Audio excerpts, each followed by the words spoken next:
So I'll start with sort of the 30,000 foot level. I work with healthy democracy, so I'm very interested in what Brian mentioned, an aspect of participatory budgeting is, and that is improving the quality of democracy. So I'm going to ask, starting with Jess, and we can just work our way down, what is the one most important way that you feel like participatory budgeting has improved the quality of democracy from your perspective in your community? I think a way that, or something that has been improved is actually getting engagement from the different voices that haven't been historically heard. I think that's really important moving forward, knowing that in the future, as we become a more diverse society in America, it's important to have different voices and bring them to the table instead of like building different barriers that tend to leave them out. So building bridges and actually connecting with those in the community is really important. I would definitely agree with that, and especially with Seattle, youth have been more engaged, I think, since the program. I'd also say the community meetings we've had for idea generation, for recruiting budget delegates have kind of been an impetus for people to reflect more on how they can be engaged in deciding the budget of the city, deciding where their tax money goes. So that has kind of shown people that they really can make a difference. When I think about sort of how these programs have improved the quality of democracy, I would say that it's created an additional institutional space for non-traditional actors to have a voice. Mobilizations and protests are often have an important role. I mean, you can think about Black Lives Matter, you can think about some of the women's marches, the anti-gun and the violence marches that have been going on. Those are important spaces for one type of public, for affecting the public debate, but having an institutional space for new types of actors, I think, has been one of the key advances of these programs. Thank you. And I would say one of the biggest things is connecting politicians with a stronger relationship to their communities that they serve, allowing space for new voices and new leadership from the community ranks. We need to change how democracy is functioning now. I think that is very clear on all scales of government. What does participatory budgeting, participatory democracy do? It creates a new mode of governance, and it challenges the status quo.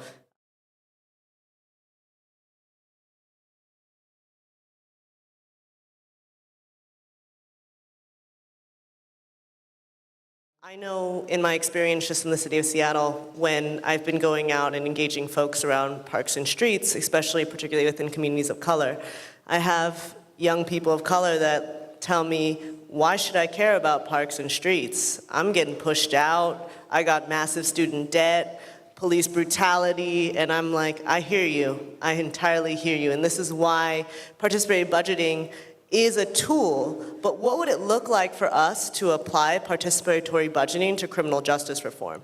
You know, what would it look like for us to address the prison industrial complex by changing how funding is allocated and distributed? And that project, I want folks to think about that as a framework for something much larger and bigger than filling a pothole or getting a crosswalk. The most robust cases that we've seen is around about 100% of discretionary spending. And if you do that over a 5-6 year period, it starts to add up to real money where you can begin to sort of think about medium-sized infrastructure project, housing projects, some transportation changes. Beyond that, it becomes really difficult because you start addressing personnel, debt, and general maintenance. And so I've seen cities claim they do 100% of the budget, but when you actually begin to look at it more closely, the most that's sort of realistic, what I think of sort of realistic, is 100% of discretionary spending to do that. But I think the effort is to try to think about to maybe think about sort of the example like Paris, where they're $100 million a year. How do you go from $3 million a year in Seattle to 120 million in Paris? And what types of spending, what type of resources are available? What's the structure that is possible? You mentioned that a lot of people, especially politicians, once they get into a position of power, they don't want to give away their power. And budgeting is like a very powerful tool at the disposal of elected officials. So you as a representative of people, right? How did your role change in advocating for participatory budgeting, because we're going to be pushing agencies, both local, public agencies, elected officials here, to push for participatory budgeting. But in a sense, it's also kind of asking them to give up some of their power. So, yeah, how did your role evolve? That's a great question. I would say, for me, my values was well in lockstep with the community. Like I said, I was a college professor, and so I knew what the power PB could do. When I went out to communities, and I went to mosques, I went to churches, I went to barbershops, I went to salons, and I just started talking about what PB is. I went to other government entities and tried to get them to understand what PB and the value that it has in the community to get more people involved. I didn't go in saying, give me your power. That's the wrong approach. But I went in there as an elected official in the city of Greensboro, trying to get more people of color and others at the table. I would tell you, in some parts of the community, I walk in, Hispanic Latino community, they would shut the door, they wouldn't even talk to me. So I didn't have an approach, so I had to think, how do I get them involved? And they've been calling me and emailing me about they need bus transportation and they need other services. How do I get them involved into the table? And so it was really meeting them where they are and really talking about the advantages of PB and really democracy. If we're truly about the work of democracy and providing voices to the people, I used to tell them, I got represented by the people, so I represent you. I'm your voice. And so that's the work, and that's where I come from. And so I used to come and say, those are my values, this is why I'm here, and let's see what we can do to bring you across. Because a lot of politicians just didn't believe in, well, that's a waste of tax dollars, that's a waste of resources. Why should we put $500,000 to aside to buy some chessboards in the park? That doesn't make sense. We could put that money over here to build more sidewalks, or put that money over here to rehab this old building. But it's just trying to get elected officials to understand, why they were elected and who they serve and the people that they want to continue to serve if they want to still be in that role. Question. I have a follow-up question about the $50,000 chessboard controversy, shall we say. So clearly the group wanted that, and clearly there were some reasons why that was difficult from the city standpoint. Could you tell us how you worked through that and what the value of having that kind of unforeseen, perhaps, difficulty was? I would say a lot of people on council with their values, and a lot of us stated, hey, this is what your community and your district wanted, we should move forward and do it. But the representative, he was a very conservative person in his district. And he felt like, we need to conserve those dollars. And his goal was, you know what? I remember nights he said, Jamal, I need your vote. Let's take that $50,000 and, buy $50,000 of macaroni and cheese for the homeless and the needy in our community to feed them. And I said, well, that's not a bad idea, but that's going against the voices of the people. And so that's how a lot of us on council looked at it, and it actually went to 2 or 3 meetings with this topic coming up. And so what we said is, city manager, go and look at and give us the cost of how much is it truly going to cost us $50,000. Can we look at doing something cheaper but still meet the goals of the community? And that's what we did. And so the excess dollars of that $50,000 we took, and we met the council member, what his goal was, and bought some food for the community.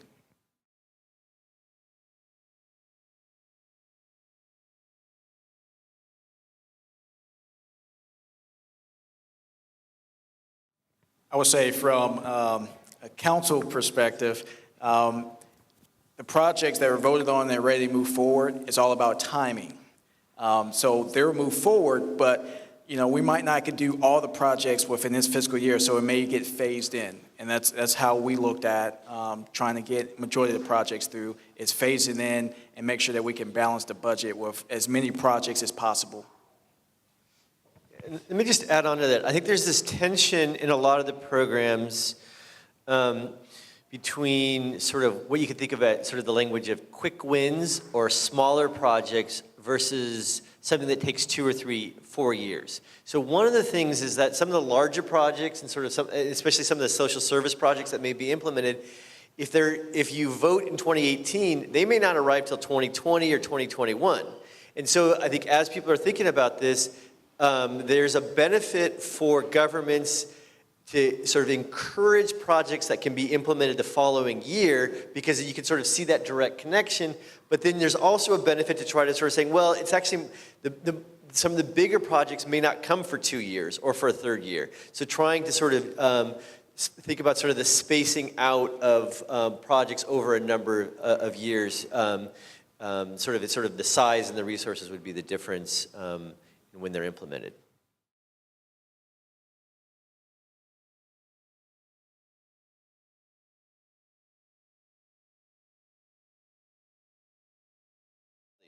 I think the emphasis on the youth is really an effort to try to return to that civic engagement piece, to think about how we can create citizens, how we can create individuals who can engage and who are knowledgeable about the engagement process. So I think the PB in high schools, or the youth PB, is really situated around that. I don't know if either of you two can speak to that. The other thing that we've also really found is that these processes, especially with the budget delegates, the budget type delegates, create a new generation of leaders who have a much broader base of knowledge. This is in the United States, but this is also across the world.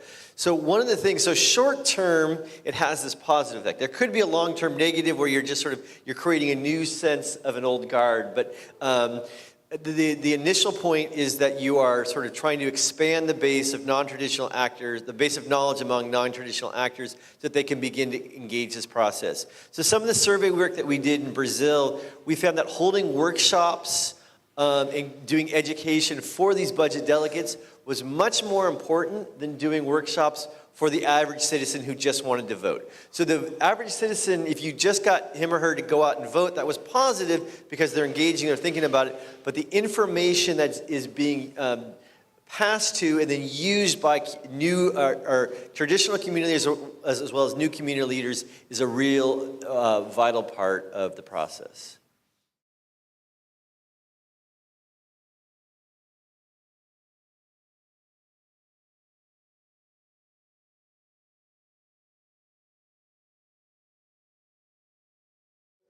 That's a great question. I think New York City has really taken the lead in developing programs that appeal to resident in the sense of somebody who lives in the city or works in the city, as opposed to a reference to their legal status.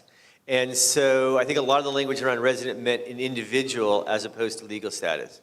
I think the effort in Chicago and New York City, going back to those two cases that I know best here, there's been a real effort to do a lot of translation of documents into other languages, as well as making it clear that voting is eligible to anybody who's above a certain age. So in the Chicago case, in the first district that we mentioned, Joe Moore is the city council member, they made a real effort to reach out to the Latino population, many of whom, so there's a combination of U.S. citizens, legal residents, and non-legal residents. So I think there's been a real effort to try to sort of reach out, and that I think comes down to the government and the community organizations of who they're going to reach out to.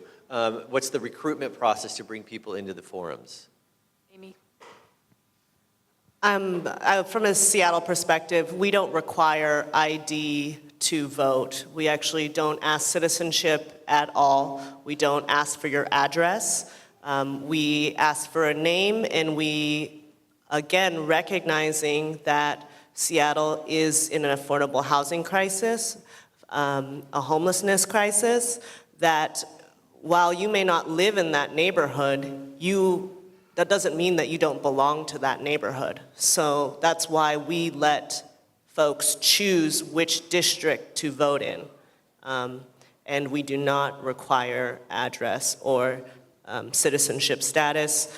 And we put a lot of our budget and emphasis in language access. Try to address everybody in this question. Brian, I think at the beginning you noted the importance of having institutional support behind participatory budgeting in terms of its impact. And I was wondering if we could compare unique outcomes in Greensboro and Seattle.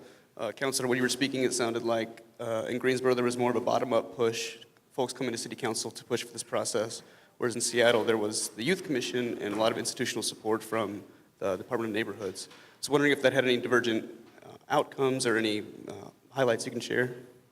That we've been able to identify is that the best outcomes is when you are able to sort of create, at the initial starting point, a joint collaboration among government officials and civil society organizations, or community organizations. So sometimes it's the case that it's a city council member, he or she goes off and learns about it and brings it back in. Other times it's a community organization that brings it up. So I think there's not a lot of evidence that really demonstrates that, one way is better than the other, but there is evidence that demonstrates just trying to have that collaboration, especially at the founding moment, is really crucial.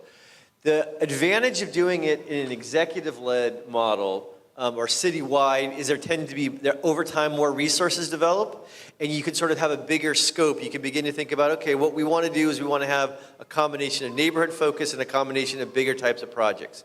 When it's district focused, like the single member district in a city council office, those programs tend to be at smaller scale and can't grow as much. So they're trying to be creative in New York of doing some different ways of growing, but until the mayor or the executive sort of takes it on, you're sort of constrained. The Mexico City, one of the things they did is that they did, because Mexico City is sort of this multiple jurisdictions, municipal level jurisdictions, is they actually created a valley-wide PB process that connected different municipalities, and they're trying to figure out ways to sort of solve some of these issues in common that run across different municipalities. There's been some examples of environmental groups, for example, trying to use PB that, again, is not tied to the municipality, but more of a sort of a watershed region in order to sort of think about how resources could be spent in that area. So I think that sort of going back to to your question, it's sort of this thinking about sort of this joint tie between government and community organizations at the beginning.